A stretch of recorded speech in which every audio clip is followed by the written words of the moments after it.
We are Steve and Jill.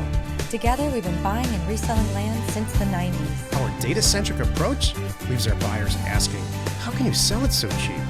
Here on the Land Academy Show, We answer that and more. I'm Steve and Jack Butala. and I'm Jill DeWit, and this is the Land Academy Show. This is episode number 2212. Today, Jill and I are talking about building a land business that survives any market. How many downturns have you been while you've been a full-time investor? There's been micro downturns, but two major ones. Okay. The last one was severe. How many times have you, Jack, does it really feel like you started and rebuilt, Twice. Okay. Twice. And So you're qualified. You're qualified to talk about this today. Yes. That's really Yes, what I'm getting at.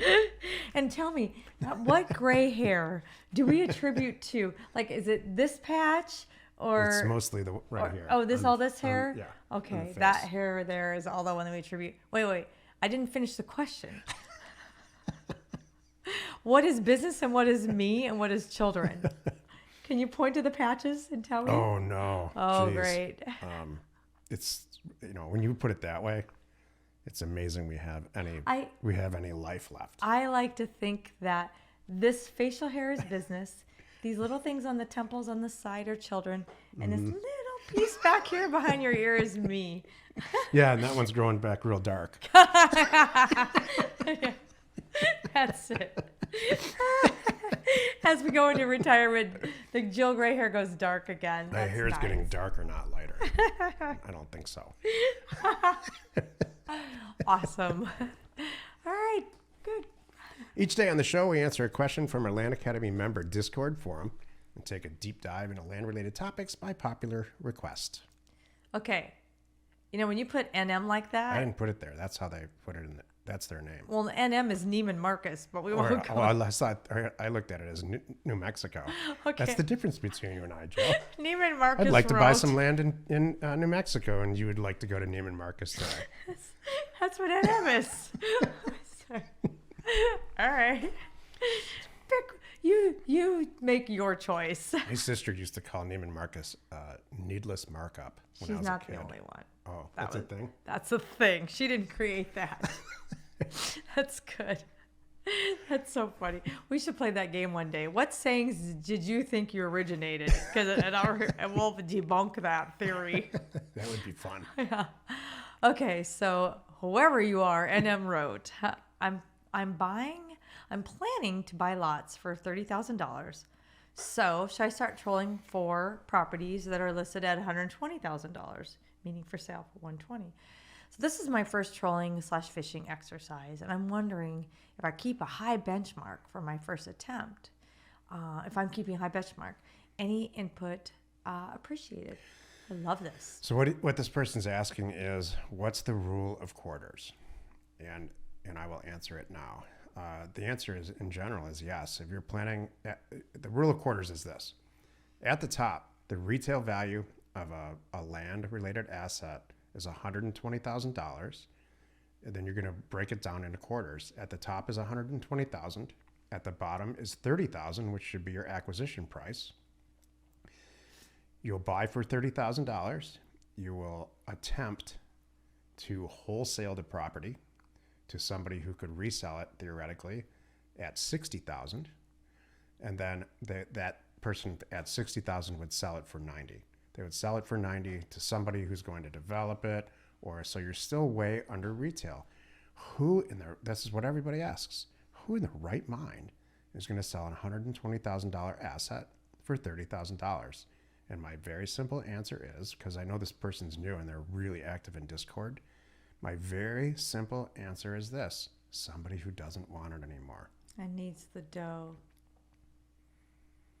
I have a $120,000 classic car in my garage right now. If somebody offered me $80,000 for it, I would take it. I don't have to go through all the hoopla of the pictures and the consignment and talking to people on the phone. 6 months to a year and all of it. Mm-hmm. That's why people make decisions to sell things under their retail value. And we all know people that can't do that. There's something in their soul that won't allow them to do that. And those people are usually not married very long. Or they're poor and they're going to die with all this stuff. Or they have so much stuff in their house or in their backyard because they can't let things go, or they see some fictitious value. They're not, Jill's the opposite. Jill's a deal maker. She'll sell a $30,000 piece of property that's worth $120 for $40 just to get a deal done and stick a needle in her arm. And and you know what? I respect that. And because I'm more like you than I am. Neither one of us are retail people. I know. I just want to keep going down the road. Get it done. Exactly. So I hope that explains the rule of quarters, because it blows, when new people join Land Academy, it blows their mind. They believe that if they send a mailer out for properties that are worth between $90,000 and $120,000, if they send it out for $60,000, they're going to do more deals. True. And that's just not the case. I can tell you, of all the transaction experience we have, the reason people sell property to us and anybody is because they're having a life event and they just don't want the property anymore. They inherited it. They don't care. Life changed. Their spouse died. They got a new job. Stuff's going on. They have a whole checklist of crap that they have to go through to get through this life change. And this silly little piece of property that you're going to buy for 30 and sell for 90, they're elated that now they don't have to wait 6 months or a year. Yeah. It's like, I always think of it like houses. Think about the people, because this works with when we do houses too. You mean I don't have to remodel the kitchen, I don't have to clean out the garage, and I don't have to have it open house ready for every single weekend for the next 6 months and plan on leaving every time my agent calls. Yep, that's right. You don't have to do any of that. And they're like, done. Where do I sign? If you, before we move on, if you are in the market for a 1963 Stingray convertible, it's in picture perfect condition, numbers matching. There's a bunch of other special stuff about it. Oh, are you really going to sell that? No. Oh. I'm out for 80 or 85. I would probably, and then just buy something else. Oh, great. Yay. Anyway. Today's topic: building a land investing business that survives any market. Well, guess what this week? Guess what the key factor is to surviving any market? It's you.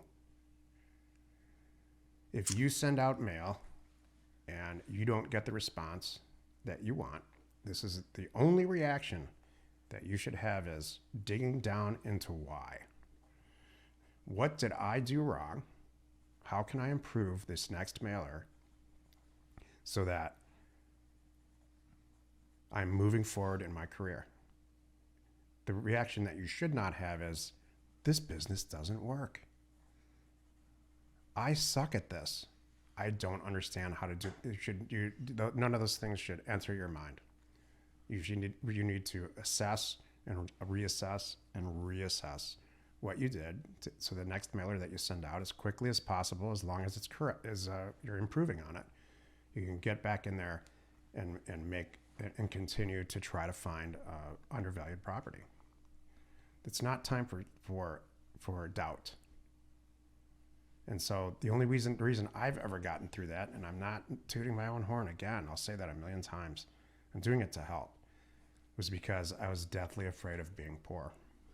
That's what drives, what has driven my whole entrepreneurial career.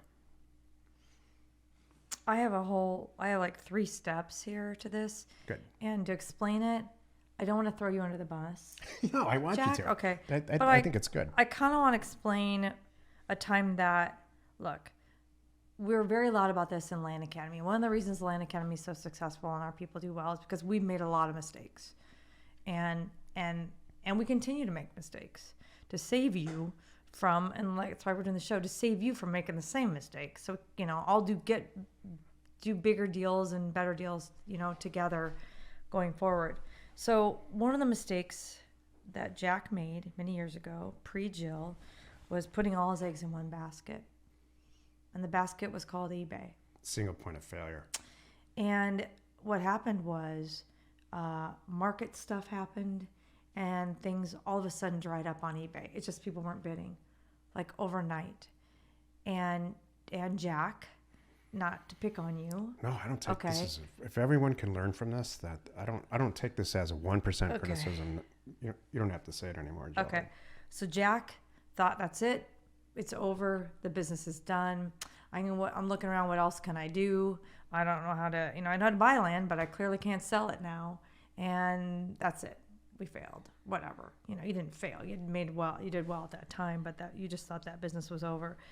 So that market was done, right? There's still some stuff I'm sure that goes on eBay, but not like it used to, and not like at the level you were doing it. So my 3 points to make today to solve for what Jack did, and how I know that this is what Jack did. Jack had to do 3 things to get out of it. And now he knows those 3 things, and they'll never happen again. And number 1, what? I don't know. Oh. I'm learning about myself today. You did 3 things in life very well. And one of them's me. Just kidding. It's like doing a show with Actually, one is kind of me. doing a podcast with my mom today. What did I do right? Please tell me what I did right. What did I do wrong? All right. You have to build a land investing business that survives any market. You have to, number 1, roll with the punches. You got to be ready for them. eBay shut down for him. We've had things over the years like, we now can't use PayPal. What are we going to do? We got to figure that out. It took us a year to figure out another credit card payment system to get off of PayPal, because not everyone wanted to do bank wire or do that stuff. We were doing cashier's checks. I did all kinds of funny things. So got to roll with the punches. I had to figure out how to get paid selling things. So number 2, you got to adjust. Like I said, you got to adjust as needed. Now it's a social media environment. That's another thing that we did differently back then. We weren't real loud about using social media for selling land. Boy, look, we all know that that's a huge thing. If you are an investor and been in our business for more than a year, you have seen and watched and know how you could sell things on TikTok. You can sell land on Instagram. These have all been things for a long time. You could sell a house on Facebook Marketplace. If you don't learn to adjust and roll with it and adjust, you're not going to make it. And this goes with all kinds of businesses, but this is our world in particular that I'm talking about. And then the number 3 thing, and Jack figured out a way to solve it that wasn't him because it wasn't his thing, talking more, bringing back real customer service. That was something that changed. And maybe it's going to pivot again someday. I don't know. But when you were really heavy in eBay, there was no talking. There was the auction closed. Here's an email. Here's the instructions. We do your deed. Have a nice day, kind of thing. There was no phone number. And then that's where he solved it by bringing me in. And I got on the phone and made everybody feel good and increased sales. Because there was a huge buyer's pool and seller's pool that wants that personal attention. So those are my... the business, any business, you have to make changes constantly. And people don't think that. And people go, well, no. I didn't think that. Yeah, I know this is how it works. And I'm going to be over here on my back of my boat. And I'm going to do the same thing every day, and it's not going to change for 50 years until I want to retire. And because things used to be like that. Yeah. In our parents' time, and specifically in our grandparents' time, things were like that, or a lot more like that than they are now. The bad side to that is the startup costs to do anything back then were atrociously high compared to revenue. Anybody can start. You're $150 away and about 30 minutes away from owning your own business. Anybody. If you said that in 1950, they would laugh at you. It takes years to build a business, years and a ton of money. So, you have to constantly change and change. Sometimes just retool, go back to the basics and retool everything. When I met Jill, that's what we did. Yeah. She looked at the whole thing and said, there's all kinds of people that want to buy property on Facebook. You have all these properties sitting here. Why don't we put them together? That never occurred to me. I was only interested in auctioning property off for $1 no reserve that I could buy for next to nothing all over the country, which is what our business model was. And the reason that I didn't pivot to something new was largely because I was burned out. We had tens of thousands of deals, and I wasn't interested in talking to anybody. And we didn't have anybody working for us who I could pivot to that at the time. So, yeah, that's the case. That's what it takes to have a land investing business, and really any business that survives any market. Thank you. Join us tomorrow where Jill and I discuss scaling your land business without burning out. You are not alone in your real estate ambition. We are Jack and Jill. Information And inspiration to buy undervalued property. We hope you find our content valuable and we appreciate your support. If you have not already, please check out our channel and hit the subscribe button. And your comments and suggestions help us to create the content you're here for. Hitting the like button helps to support our channel's algorithm and gauge your interest for future shows.